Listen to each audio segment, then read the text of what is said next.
দুর্গাপূজার প্রস্তুতি চলছে নরসিংদীতে। দিনরাত প্রতিমা তৈরির কাজে ব্যস্ত সময় পার করছেন শিল্পীরা। তাদের নিপুণ হাতের ছোঁয়ায় বাঁশ, কাঠ, খড় আর কাদামাটি দিয়ে চলছে প্রতিমা তৈরির প্রাথমিক কাজ। কারিগররা বলছেন, গত বছরের তুলনায় চাহিদা ভালো থাকলেও প্রতিমা তৈরির উপকরণের দাম বেড়েছে, কিন্তু সেই অনুযায়ী দাম মিলছে না। মোবারক হোসেনের তথ্য ছবিতে প্রতিবেদন। বাঁশ, কাঠ, খড় আর কাদামাটি দিয়ে প্রতিমা তৈরির প্রাথমিক কাজ প্রায় শেষের দিকে।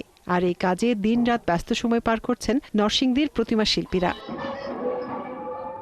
সনাতন ধর্মাবলম্বীদের সবচেয়ে বড় উৎসব দুর্গাপূজাকে ঘিরে পুরো জেলায় চলছে নানা প্রস্তুতি। প্রতিমা শিল্পীরা বলছেন, প্রাথমিক কাজ শেষ করে প্রতিমাতে দেয়া হবে রং তুলির আঁচড়। এরপর প্রতিমাগুলো বিভিন্ন অলংকারে সাজিয়ে মণ্ডপে যাওয়ার জন্য প্রস্তুত করা হবে। তারা জানান, গত বছরের তুলনায় এবার প্রতিমার চাহিদা ভালো, তবে প্রতিমা তৈরিতে ব্যবহার করা জিনিসপত্রের দাম, শ্রমিকের মজুরি বেড়ে যাওয়ার প্রভাব পড়ছে দামে। গত বছর যেভাবে বিক্রি করা হয়েছে তার তুলনায় এবছরও ওরকম দামে বলে, কিন্তু আসলে গত বছর তো সরকার বদল হওয়ার কারণে আর কি আমরা ব্যবসা করতে পারি নাই, কম দামে আর কি বিক্রি করছি। খেলমারি দিছি, শুকাতে দিছি, এটি শুকালে তারপরে ফিনিশিং কাজ হবে, বেলে মাটি দিতে হবে। মাটির কাম কমপ্লিট করে রং ধরবো, এটা তো আমরা বসে আমার সাথে বানাইতেছি। আমরা 22টা মূর্তি বানাইছি আর কি।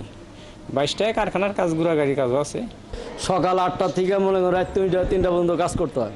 মানে যে হিসাবে মনে করেন আমরা দাম, সেই হিসাবে আমাকে পোষায়, মনে করেন আমার বেতন পোষায় না। আগের তুলনায় কিছুটা বৃদ্ধি পাইছে, কিন্তু তেমন বৃদ্ধি না। 5,000 টাকা আমাদের এক্সট্রা লাগতেছে, 45,000 টাকা। কিন্তু বাজেট অনুযায়ী মূর্তির কোয়ালিটি খুবই ভালো এখানে। আমাদের সাধ্যমতো এখান থেকে মূর্তি নিতে পারি, আর আগের যে বাজেট ছিল এই বছর একই বাজেটের মধ্যে আমরা মূর্তি নিতে পারছি। পুরো জেলায় এবার 340টি মণ্ডপে দুর্গাপূজা অনুষ্ঠিত হবে, আর এর জন্য নেওয়া হচ্ছে সার্বিক প্রস্তুতি। পাশাপাশি নিরাপত্তা ব্যবস্থাও জোরদার করা হচ্ছে।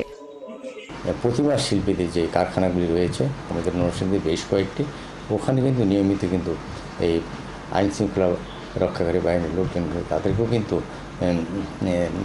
দেখভাল করছে, যাতে কোনো রকম অপ্রীতিকর ঘটনা কেউ ঘটাতে না পারে।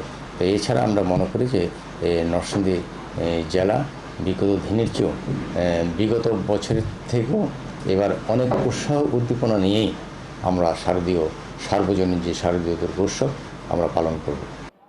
এই উৎসবের ঢাকে কাঠি পড়া শুরু হয় মহাষষ্ঠী থেকে, আর আগামী 28শে সেপ্টেম্বর ষষ্ঠী পূজার মধ্য দিয়ে শুরু হবে দুর্গাপূজা।